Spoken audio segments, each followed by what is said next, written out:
ating pag-aaralan ngayong araw ang tungkol sa paglalarawan ng mga tungkuling ginagampanan ng mga taong bumubuo sa ating paaralan, katulad ng doktor, guro, punong guro o principal, at saka janitor. Sabihin tama kung ang pahayag ay naglalarawan ng tungkulin ng isang mag-aaral at mali naman kung ito ay hindi. Una, makinig sa guro. Tama, mali? Tama! Ito ay pahayag na naglalarawan ng tungkulin ng isang mag-aaral. Pangalawa, nagbibigay ng gamot sa mga mag-aaral. Very good! Mali! Dahil ito ay hindi tungkulin ng isang mag-aaral. Pangatlo, gumagawa ng mga takdang aralin at mga proyekto. Very good! Tama! Ito ay isang naglalarawan ng tungkulin ng isang mag-aaral. Ang ating paaralan ay binubuo ng mga tao na may kanya-kanyang ginagampanang tungkulin. Atin itong isa-isahin. Una, principal. Siya ang namumuno sa ating paaralan. Siya ang namumuno at tumataguyod sa buong paaralan upang ito ay mapaunlad.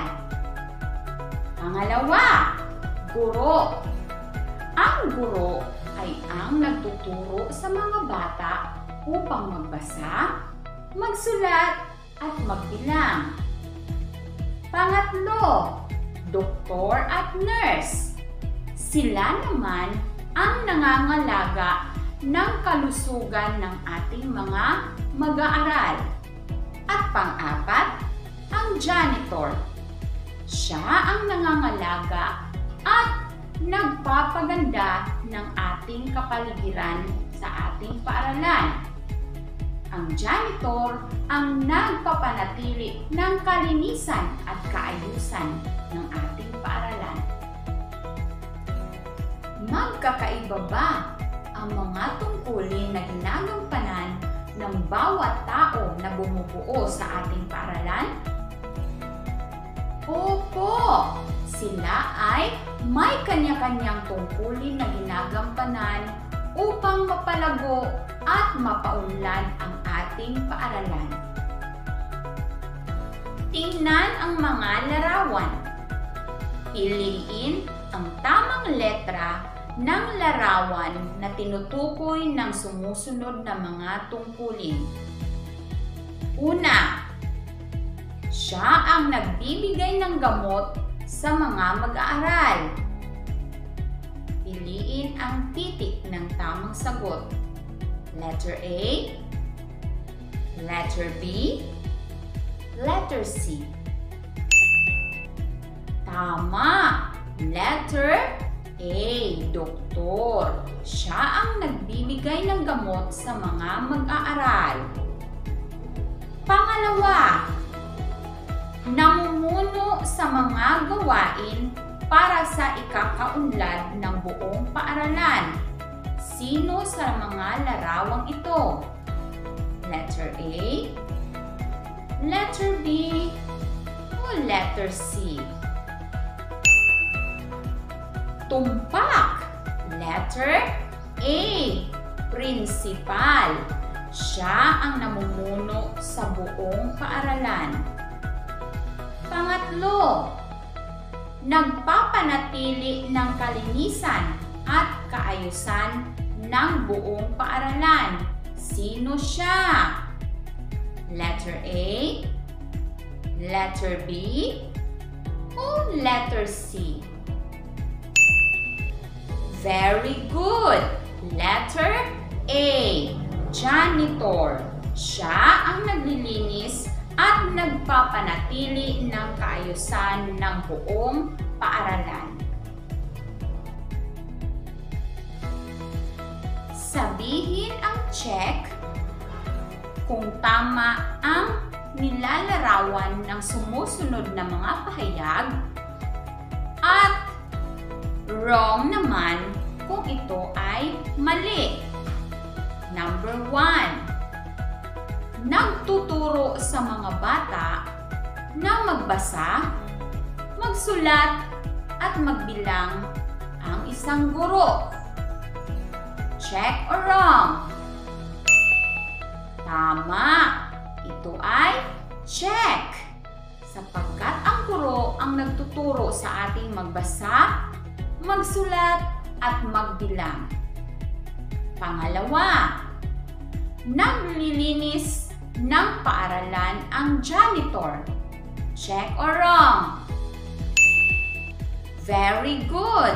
Check! Ito ay tama sapagkat ang janitor ang naglilinis ng ating paaralan. Pangatlo, ang principal naman ang namumuno sa paaralan. Check or wrong? Check!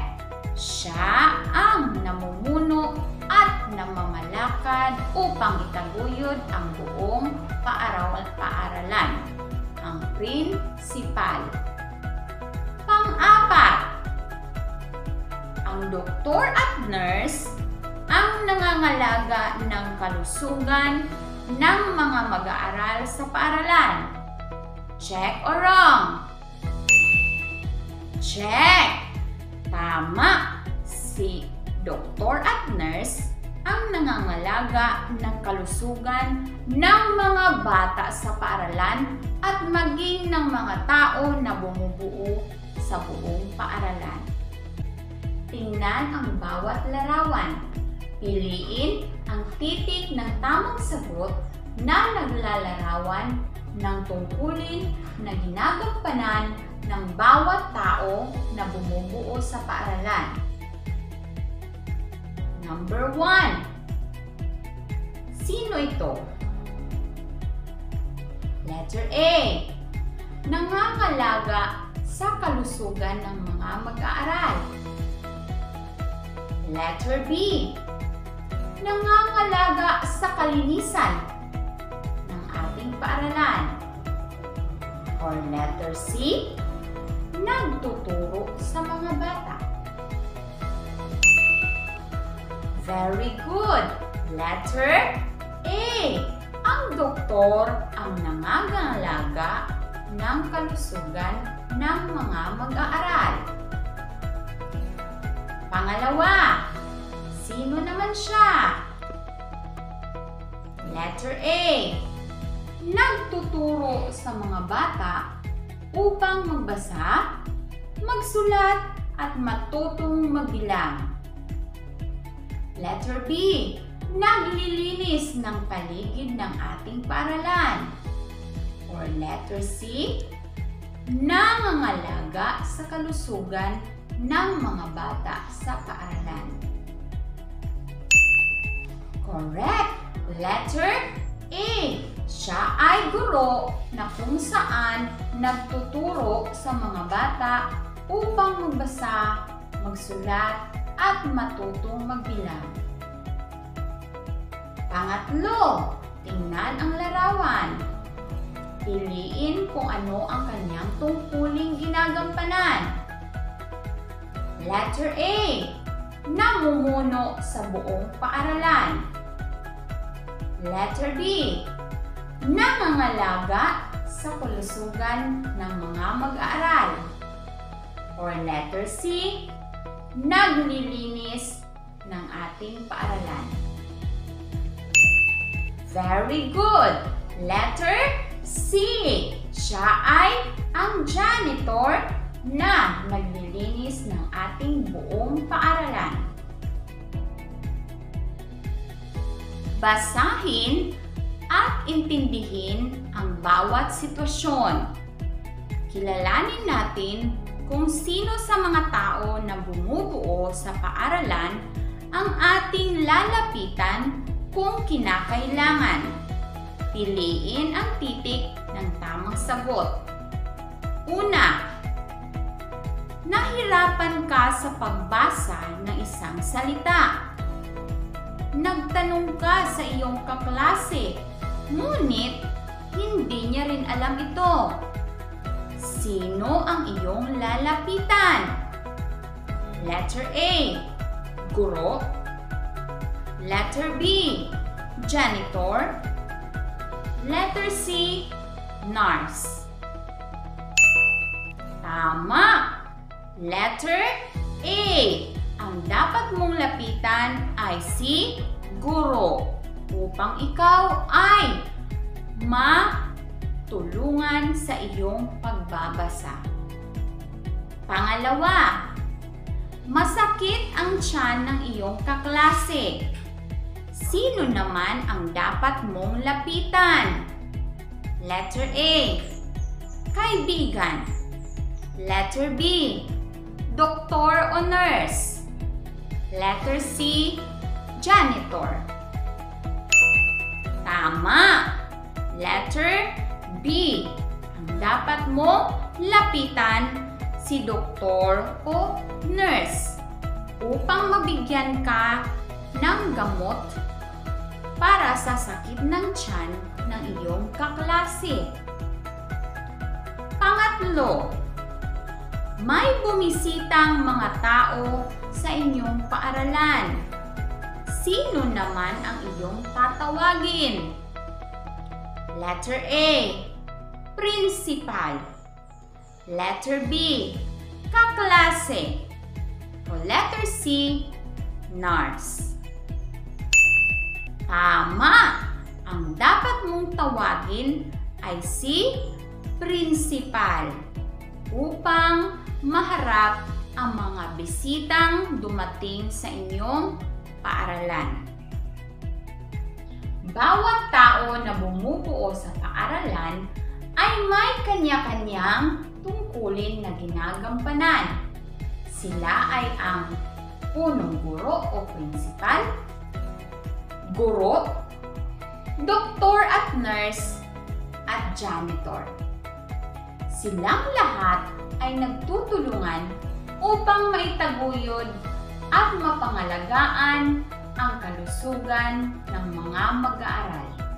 Ating alamin at suriin kung kayo nga ba ay nakinig sa ating aralin ngayong araw. Kumuha ng papel at lapis at makinig ng mabuti sa mga tanong na aking babasahin. Handa na bang lahat? Tayo'y magsimula na. Punan ng nawawalang titik ang bawat salita upang ito ay makumpleto sa pangalan ng tao na bumubuo sa paaralan batay sa kanyang tungkuling ipinahayag. Una, tingnan ang mga titik. Siya ang nagtuturo sa mga mag-aaral na magbasa, magsulat, at magbilang. Kompletohin ang salita. Pangalawa, tingnan naman ang salita at ang mga nawawalang titik. Siya ang nagbibigay ng gamot sa mga mag-aaral na may sakit. Pangatlo, tingnan ang salita at ang mga nawawalang titik. Siya naman ang namumuno sa buong paaralan. Pang-apat, tingnan ang salita na may nawawalang titik. Siya naman ang nagpapanatili ng kalinisan at kaayusan ng ating paaralan. At panglima, tingnan ang salita. tingnan kung anong letra ang kulang. Siya ang nangangalaga sa kalusugan ng mga mag-aaral. Samahan niyo ako at ating punan ang mga nawawalang titik sa bawat salita. Tingnan natin kung tama ang inyong mga sagot.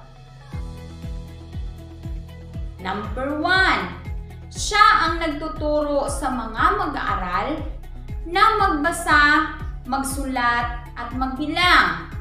Tingnan natin ang salita. Ano kaya ang salitang ito? Tama! Guro! Pangalawa, siya ang nagbibigay ng gamot sa mga mag-aaral na may sakit. Tingnan ang salita. Sino kaya ito? Correct! Doktor! Pangatlo, namumuno sa buong paaralan. Tingnan naman ang salita. Sino siya? Very good! Principal ang tamang salita. Pang-apat, siya ang nagpapanatili ng kalinisan at kaayusan ng ating paaralan.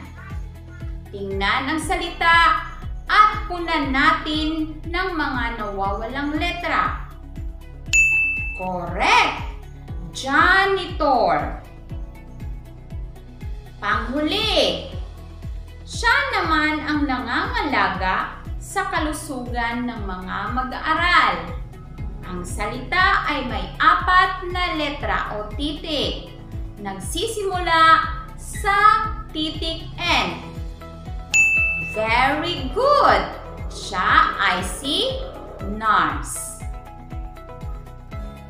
Ayan mga bata, atin nang nasagutan ang 5 tanong at atin nang nakumpleto ang mga pangalan ng mga taong bumubuo sa ating paaralan at ang kanilang mga tungkuling ginagampanan. Atin tingnan ang inyong mga score na nakuha. Kung kayo ay nakakuha ng 5, magaling! Dahil kayo ay nakinig sa ating talakayan.